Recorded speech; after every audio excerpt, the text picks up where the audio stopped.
الحمد لله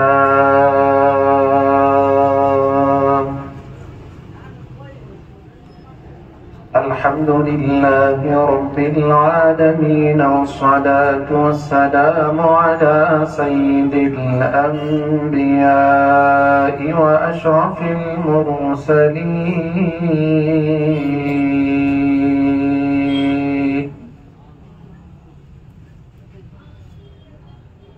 سيدنا محمد وعلى آله وصحبه أجمعين.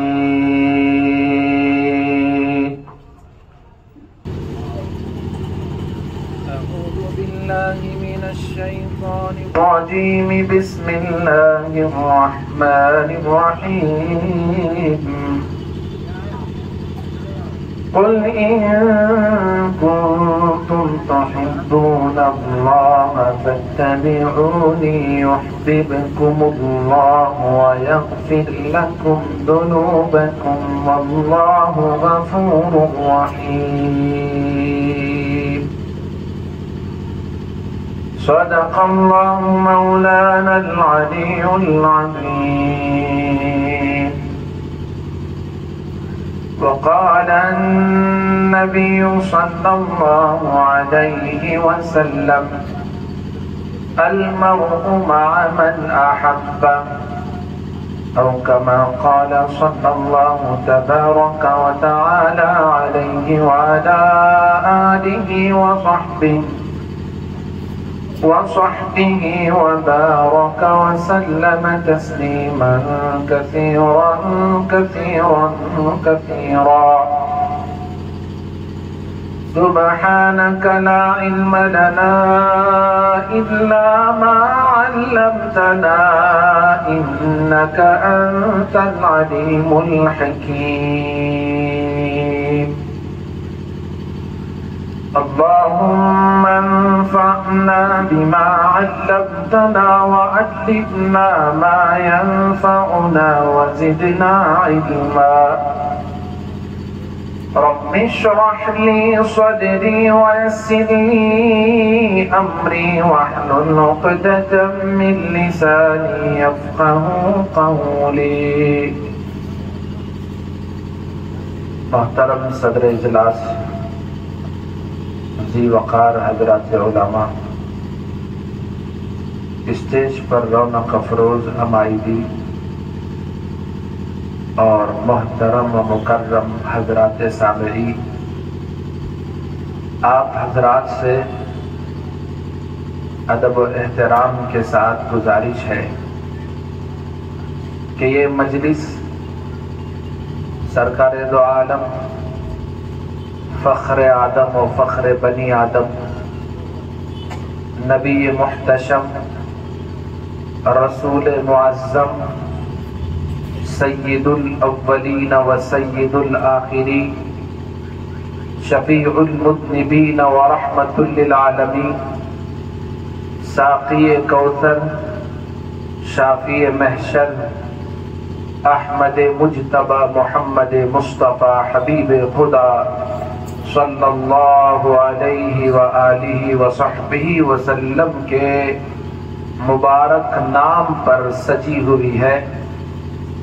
اس لیے آپ سب کی خدمت میں ادب و احترام کے ساتھ گزارش ہے کہ اس نسبت کا خیال رکھیں، پورے ادب و احترام کا لحاظ رکھیں. اور اس سے پہلے کہ اپنی گفتگو کا آغاز کروں، آپ سب سے گزارش ہے کہ پورے ذوق، شوق، ادب و احترام کے ساتھ رسول اکرم صلی اللہ علیہ وسلم کی بارگاہ اقدس میں ہدیہ درود کا نذرانہ پیش کریں. اللہم صلی علی سیدنا محمد وعلى آل سيدنا محمد وبارك وسلم. اللهم صل على سيدنا محمد وعلى آل سيدنا محمد وبارك وسلم. اللهم صل على سيدنا محمد وعلى آل سيدنا محمد وبارك وسلم۔ ادب اس لیے بھی ضروری ہے کہ اگر سرکار مدینہ صلی اللہ علیہ وآلہ وصحبہ وسلم کے دربار میں حضرات صحابہ اکرام رضوان اللہ علیہ مجمعین بھی تھوڑی سی آواز اپنی بلند کر لیتے، اللہ جبرائیل امین کو بھیج دیتا، جاؤ میرا یہ پیغام پہنچا دو، ایمان والو اپنی آواز نبی کی آواز کے سامنے اونچی نہ کرو۔ یا ایھا الذین آمنوا لا ترفعوا اصواتکم فوق صوت النبی ولا تجهروا له بالقول كجهر بعضكم لبعض ان تحبط اعمالكم وانتم لا تشعرون۔ بے شعوری میں اگر تم نے آپسی گفتگو کی طرح میرے محبوب سے بھی بات کی، ان کی آواز کے سامنے اپنی آواز کو اونچی رکھا، تمہاری نمازیں، تمہاری زکوٰۃ، تمہارا حج، تمہارے روزے، تمہارا جہاد، تمہارا صدقہ و خیرات سب کچھ بے شعوری میں اکارت چلا جائے گا، ان تحبط اعمالکم وانتم لا تشعرون۔ سیدنا امام اعظم ابو حنیفہ رحمۃ اللہ علیہ مدینہ منورہ میں قیام فرماتے تو آپ اپنے قیام کے دوران قضاء حاجت کا تقاضا بھی ہو تو مدینے کی سرزمین کا استعمال نہیں کرتے تھے، روک کر رکھتے، اور کھانے کا استعمال بھی احتیاط سے کیا کرتے، اور جب ضرورت کو جانا ہوتا سرزمین مدینہ سے باہر نکلتے اور اپنی ضرورت پوری کر کے واپس تشریف لے آتے تھے۔ یہ وہ مقدس دربار ہے۔ حضرت مولانا حسین احمد مدنی رحمت اللہ علیہ حج کے ایام میں بے چین بے قرار ہو جاتے، اور سہولت اتنی تھی نہیں کہ وہ وہاں پہنچ پاتے۔ اللہ پاک نے ان کی اس تڑپ، ان کی یہ لگن، ان کا یہ شوق، ان کا یہ ذوق اس انداز سے پورا کیا کہ پروردگار نے انہیں اپنے محبوب کے روزے کے سامنے حدیث پڑھانے کا شرف عطا فرمایا، اور جب عشاء کی نماز ہو جاتی آپ کا درس بھی مکمل ہو جاتا، لوگ گھروں کو چلے جاتے، تو اس رات کے عالم میں روزے رسول کے سامنے اپنی مبارک داڑھی سے وہ جھاڑو دیا کرتے تھے، اس روزے رسول کو صاف کیا کرتے تھے۔ یہ محبت و شوق آپ نے ملا جامی، ملا عبد الرحمن جامی رحمت اللہ علیہ کو سنا ہوگا کہ انہوں نے بھی جب وہ مدینہ منورہ کی طرف جانے کا ارادہ کرتے، سرکار مدینہ صلی اللہ علیہ وسلم کی شان میں انہوں نے ایک نعت لکھی، اسے وہ حضور کے دربار میں پہنچ کر پڑھنا چاہتے تھے۔ اللہ کے نبی علیہ الصلوۃ والسلام کی مکے کے گورنر کے خواب میں زیارت ہوئی، اور آپ نے اشارہ دیا کہ جامی میرے دربار میں آنا چاہتا ہے، اسے آنے نہ دو، اسے روک دو۔ سرکار مدینہ کے خواب میں تشریف لانے کے بعد گورنر مکہ نے تلاش کیا عبد الرحمن جامی کو، انہیں مدینہ جانے سے روک دیا۔ ان کا شوق اور بڑھنے لگا، تڑپ اور زیادہ ہونے لگی، دل بے قرار اور مچلنے لگا۔ کسی طرح چھپ چھپا کر جانے کے لیے انتظام کیا۔ رسول اکرم صلی اللہ علیہ وسلم کی دوبارہ اسی شخص کو خواب میں زیارت ہوئی، پھر انہوں نے دوبارہ ان کو تلاش کیا، پکڑا اور گرفتار کیا، جیل میں بھرتی کر دیا۔